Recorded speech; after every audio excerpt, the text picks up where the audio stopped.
Two, three, 1, 1, 1, 2. Mic check. 3, 2, 1, 1, 1, 2. Testing 2, 3. 1, 2, 3. Check. Check. 2, 3.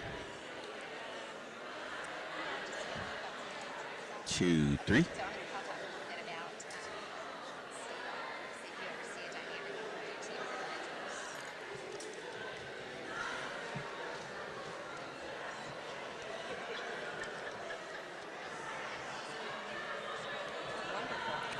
2, 3. Check.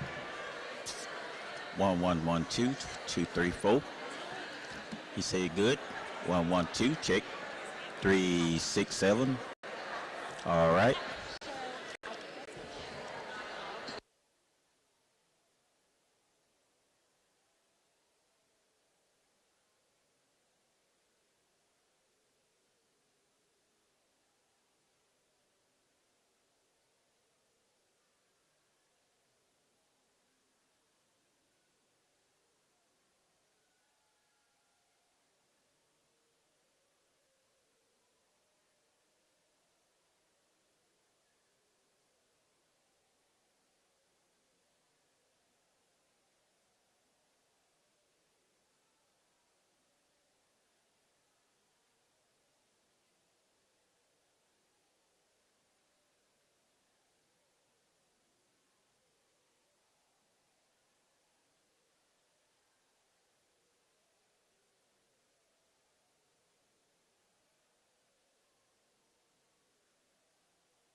Good morning, everyone.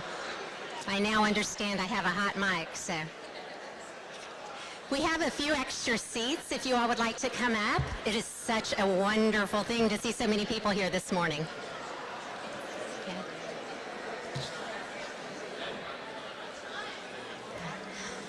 Good morning.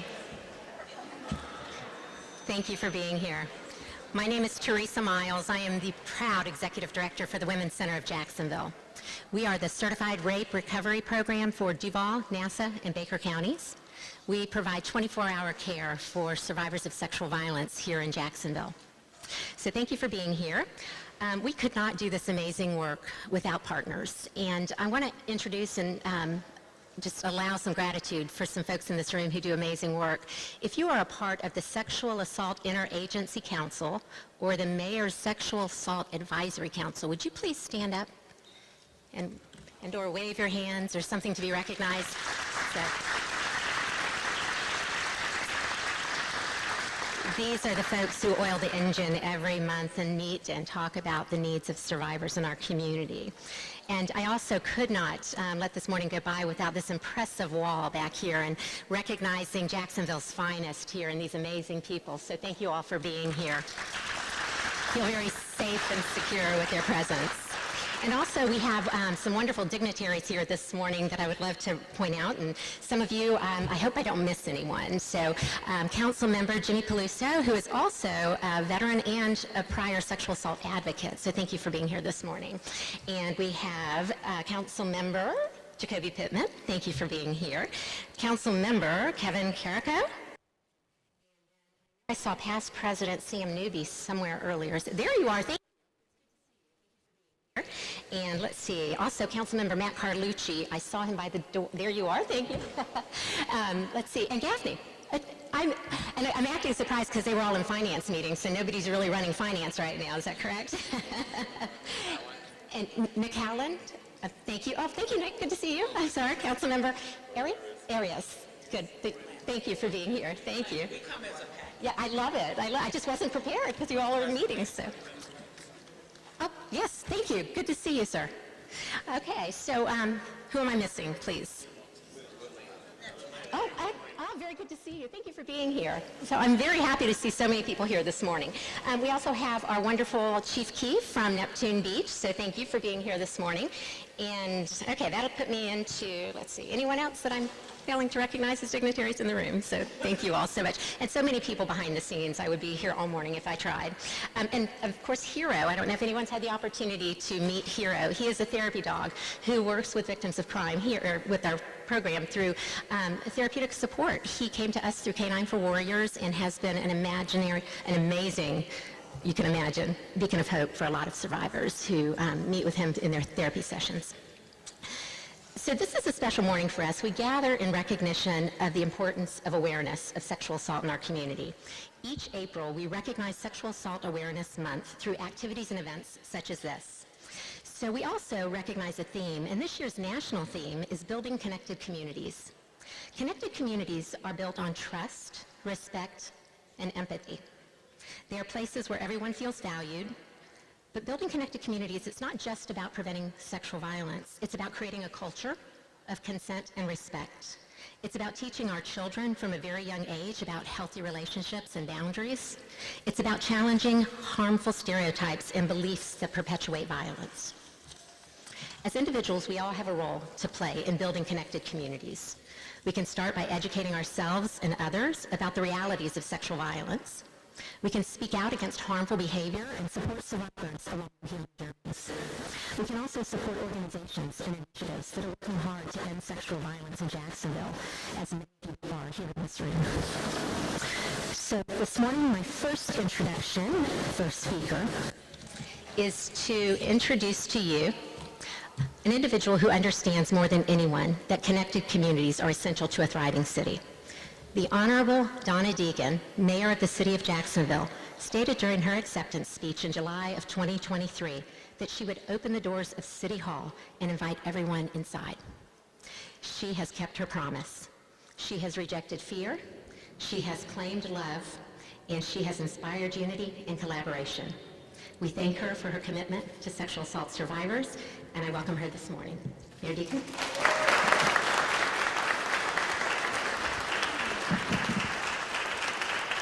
Thank you so much for having me, and I'm so grateful to be here. I'm not sure there's anything that you could ever say about me that I would like better than what you just said, so thank you so much.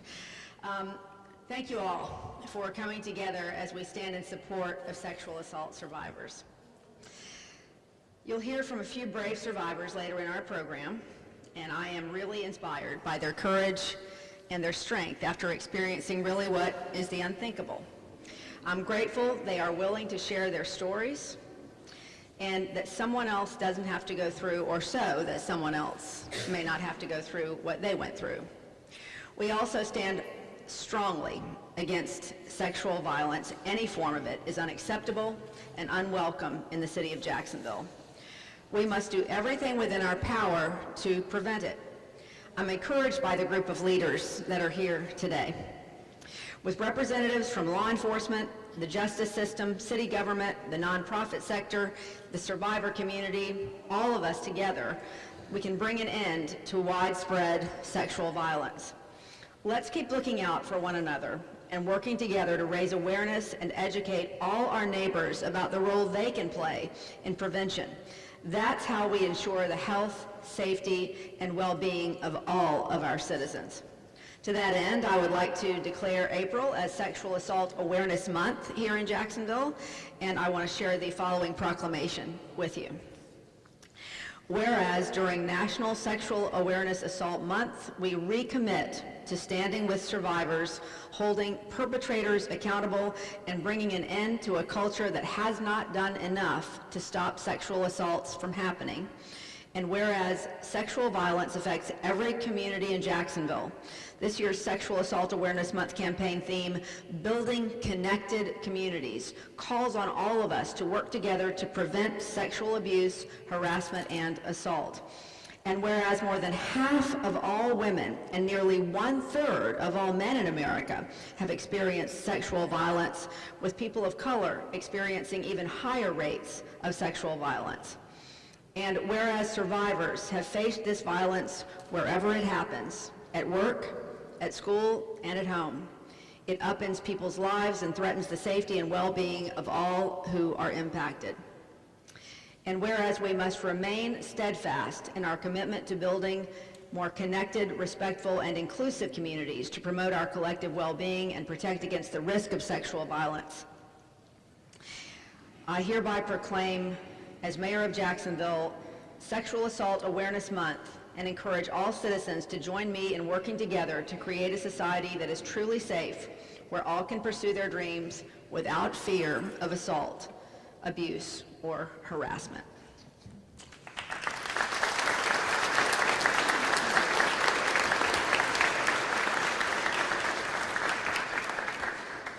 Marcy is the chair of our Sexual Assault Advisory Council.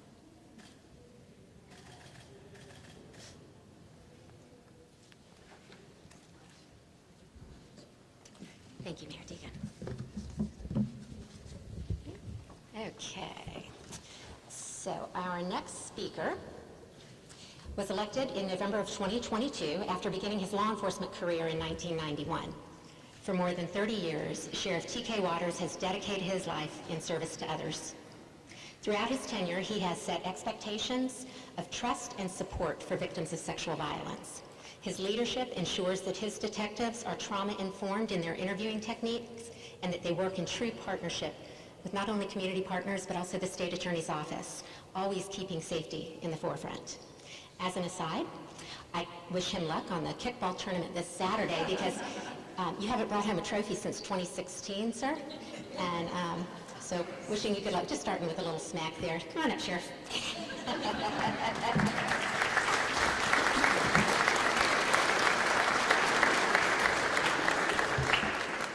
Sorry, man, it's not gonna work. All right. Good morning, everybody.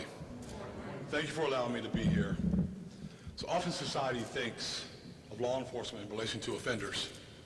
We envision handcuffs in interview rooms and jail cells. But a law enforcement officer plays a vital role in advocating for crime survivors and preventing future victimization. Perhaps in no field of law enforcement is that truer than in enforcement and prevention of sexually motivated crimes.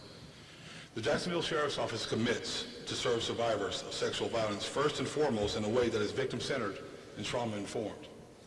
Our agency fundamentally believes that empowering survivors is as critical as bringing offenders to justice.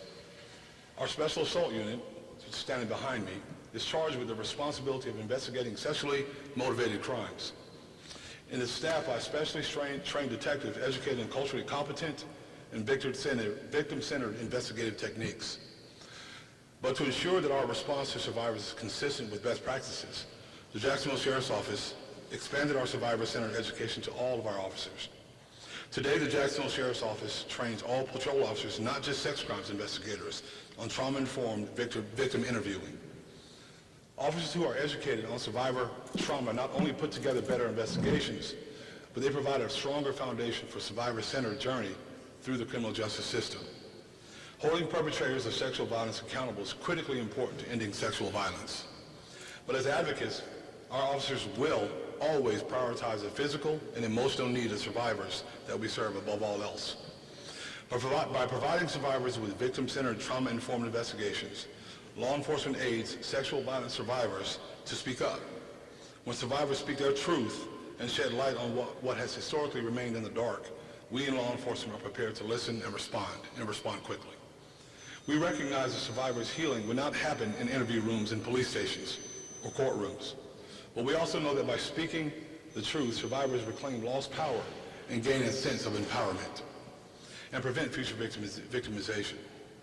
This year, as we focus on the 2024 Sexual Assault Awareness Month theme of building connected communities, I want survivors to know that we in law enforcement are fellow members of your community.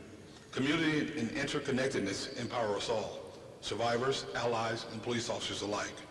First and foremost, investigators are public servants, charged with the responsibility of serving with a servant's heart. We strive to serve all survivors with dignity and respect because you are our community. Our law enforcement community sees your power, and we recognize your dignity, and we commit to stand with you throughout the criminal justice process. We strive to play an important role in your healing. Partner together, survivors and law enforcement advocates will build and promote better connected communities. Thank you very much.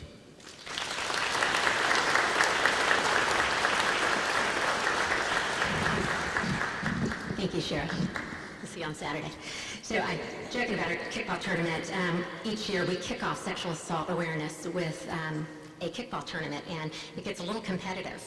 So our next speaker is with the State Attorney's Office, who, by the way, has taken home the trophy 4 out of the last 6 tournaments, but I think that might change on Saturday, so we'll see.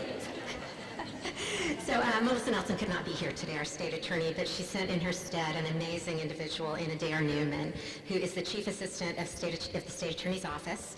She spent more than 6 years as the director of Special Victims Unit, and she oversees an amazing, dedicated group of prosecutors who are very victim services focused. They care about each and every survivor that comes through their door. So please come on up, Adair. Thank you.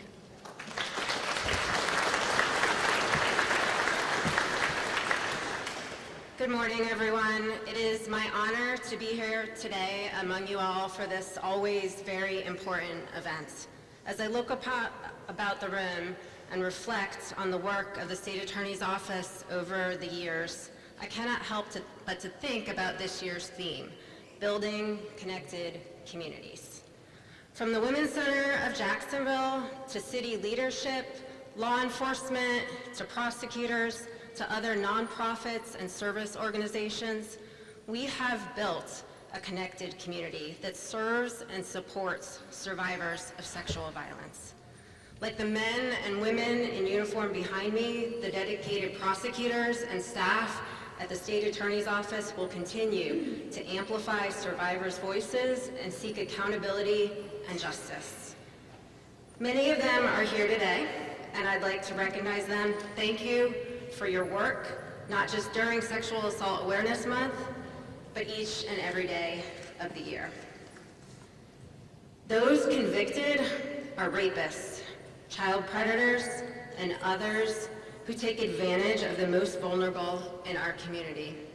But through the hard work of law enforcement and prosecutors, they are unable to offend again, creating a safer community for us all. Last year alone, our office filed more than 180 felonies related to sexual abuse cases. And we continue to seek and secure guilty verdicts and hold those predators accountable. Each of those cases has a survivor that our advocates and prosecutors provide guidance to and ultimately justice for. Their stories are important, this event is important, and this issue is important. On behalf of the State Attorney's Office, we will continue to do our part. And we thank you again, I thank you again for having me here and for all the work that everyone around in this room does. Thank you.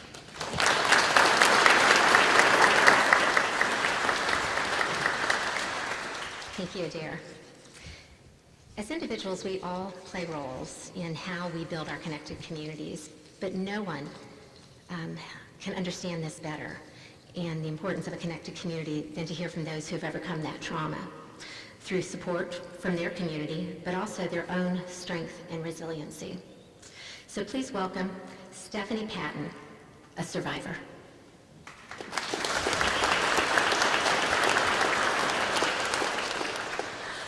I might need this a little lower.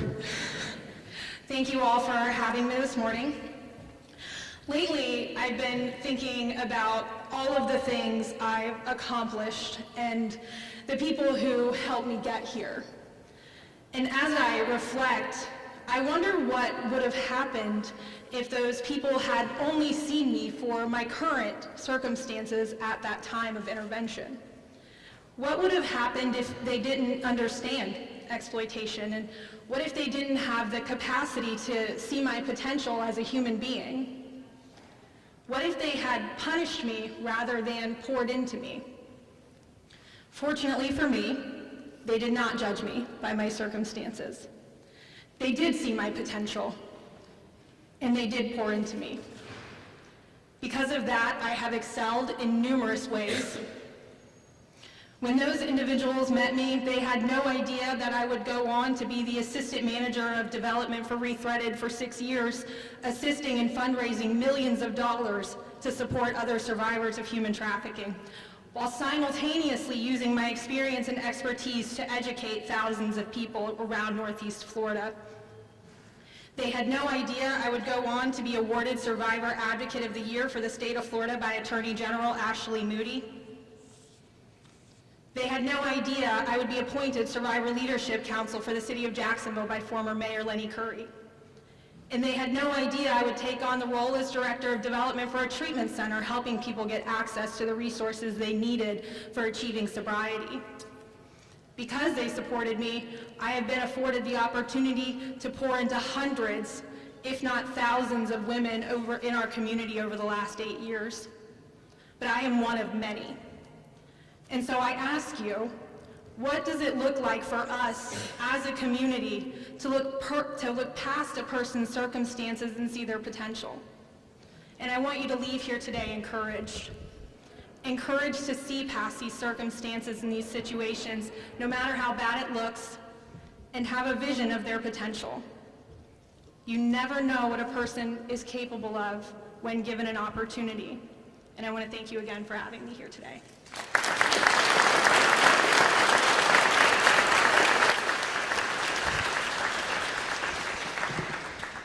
Thank you, Stephanie. That was really powerful. Thank you. Our next speaker is Rashonda Jackson. She is Councilmember Reggie Gaffney Jr.'s executive assistant. She is also a successful survivor. Rashonda.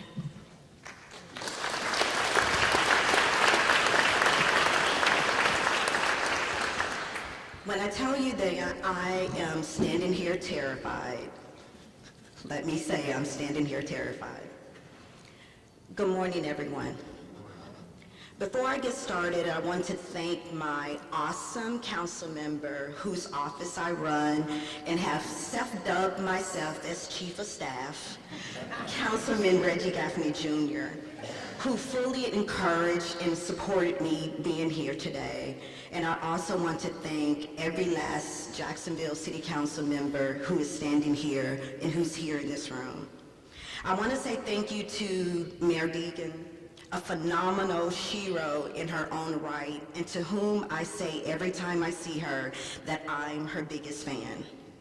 I want to thank Marcy and Tracy, the entire team, for fighting for us. I want to thank JSO. I want to thank you too for fighting and for standing with us. Last but not least, to the survivors, the families of survivors, families who lost loved ones, thank you. We're here today standing unwavering, unapologetic in our strength. Because of God, the support of my family, and an absolutely great, amazing church, I have a community. And because of this, I've been able to accomplish some pretty amazing things. Today, I stand before you as a resilient woman whose talents and perseverance spirit has ran a few very successful organizations, who has advised some of the most powerful political leaders in Washington, Tallahassee, and in Jacksonville. I am a successful grant writer, affectionately known as the $36 million woman, an author, a speaker, a voice for those who often feel silenced by others, and a ruthless advocate for social causes and politics. I'm a mother, a daughter, a sister, an aunt, and I know it doesn't look like it, but I'm a grandmother, and I'm a great aunt, I'm a friend, I'm a leader, and I'm a mentor to hundreds. I love reading, dancing, and thinking I'm a pretty cute thug when I put on my shades while driving, listening to Master P. I share this with each of you because this road of success isn't how my life always been.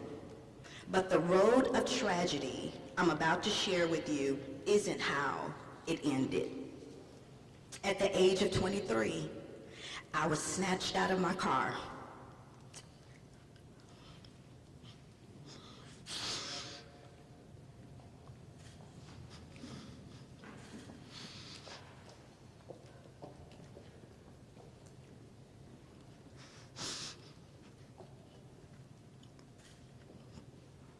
I'm a thug. I really am.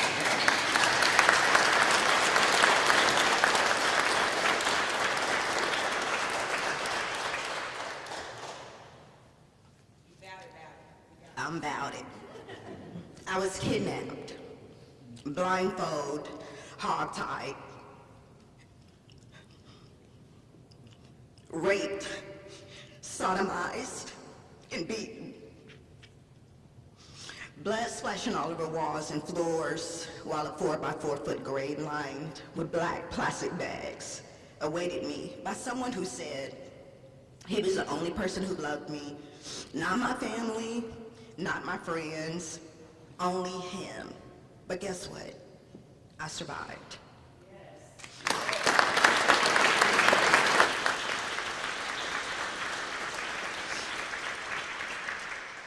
It took me years to come to a place where I could tell my story, even longer to mix my personal triumphs with the political career that I've been able to attain.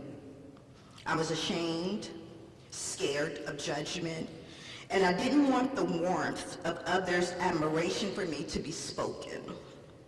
So I dimmed the many truths and triumphs I've been through, repeatedly giving that pathetic piece of trash power to separate me from my community long after he was sentenced to prison. But for some strange reason, this year was different. Contributed to the boldness of women sweeping the nation in leadership.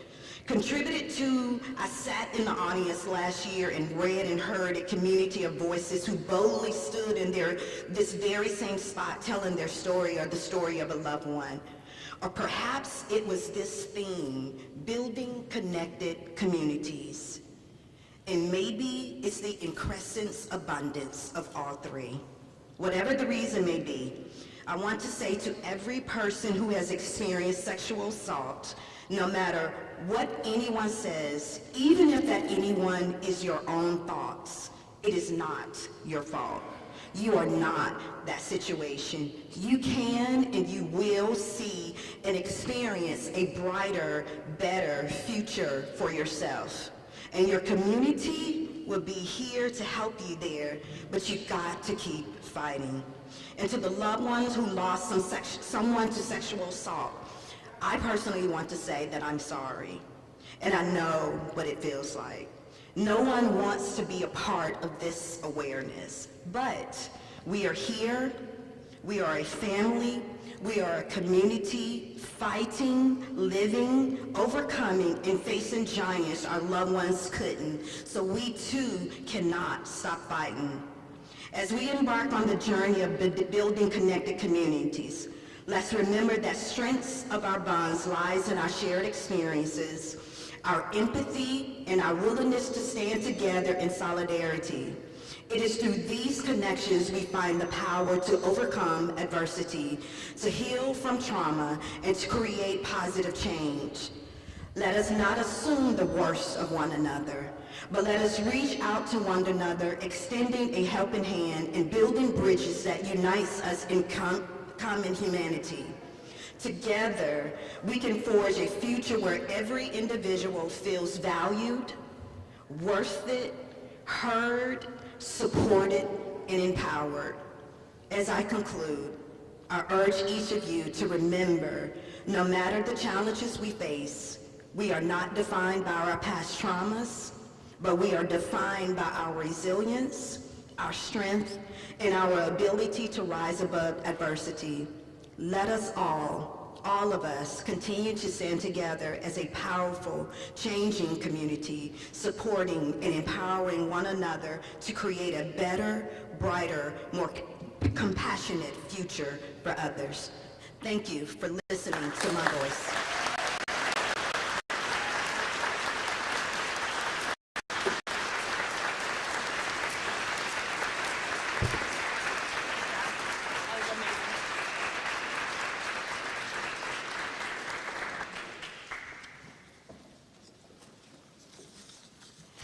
We should end there.